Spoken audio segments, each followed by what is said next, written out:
We have members all over. We have in Mandera, we have in Garissa, we have in Mombasa, all over the country. We have our members where we reach out to them, and we have made them ambassadors in wherever they are.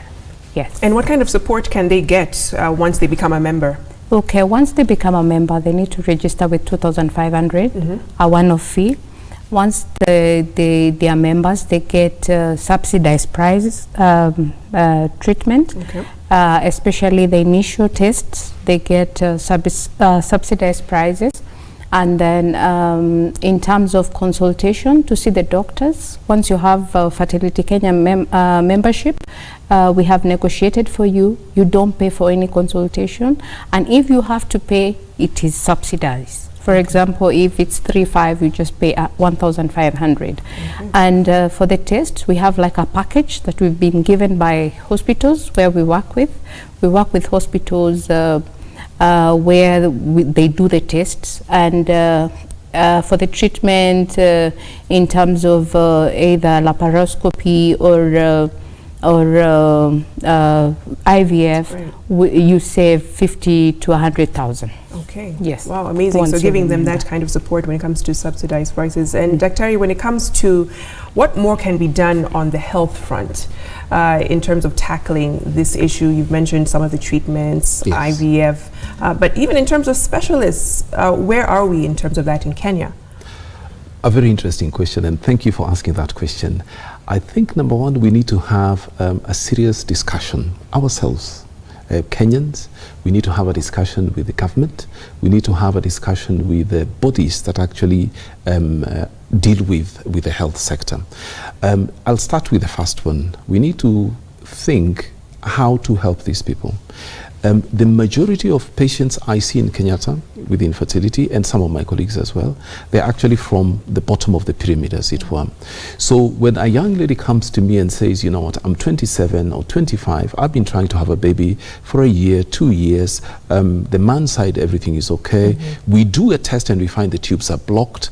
There is no way we can do anything else other than to suggest that she goes for IVF. Now, when we suggest, we say, you know what, the cost is about 400K, it's astronomical. They cannot afford this kind of money. So the discussion which we need to have is it possible, for example, for NHIF to actually subsidize the cost of this treatment? Even if NHIF said, you know what, out of that 400K, and the big chunk of that amount of money goes to the medications, which are very expensive. If it says we are going to subsidize it by even 50%, it will open up space for most of these patients actually to have treatment and to have that enjoyment of having a baby, or having babies for that matter, and so on. Number two, when it comes to personnel, human resources, we don't have a lot, by the way. We can say we are lucky we have a few, because some other countries don't have anybody at all. But then looking at it against the background of the numbers that we have, then it's actually a tiny, tiny drop, you know, in the ocean. Presently, if we talk about scientists who work in the lab, who actually do the mixing, let me put it that way, of the egg and the sperm, we call them embryologists. We have very few embryologists. So we rely most of the time on personnel from other countries. So we need to have this conversation with institutions of higher learning where we can introduce these courses. And I think nobody knows about these courses, and that there's going to be a need, and there is a need, a huge demand. Going a little bit further about the specialists, there are also not very many. So we also need to talk now with the universities which offer postgraduate training, that some of the graduates, if they want, then we need to formulate fellowship programs, training programs, such that we can try and churn out more of our own specialists instead of relying on people from outside. Cecilia, I'll give the final word to you. Word of encouragement to a woman out there watching, probably in the same situation you were in a few years back. What would you tell them? I'll tell them there's hope. There's hope. The biggest problem is to sit down and just think there isn't anything. If I stayed, I always say, if I stayed there, today I will not be having my 3 beautiful children. But I decided to come out and go get a solution. And I always say the difference between you and your baby is the money and God, of course. So you need to work hard, get that money, come for treatment.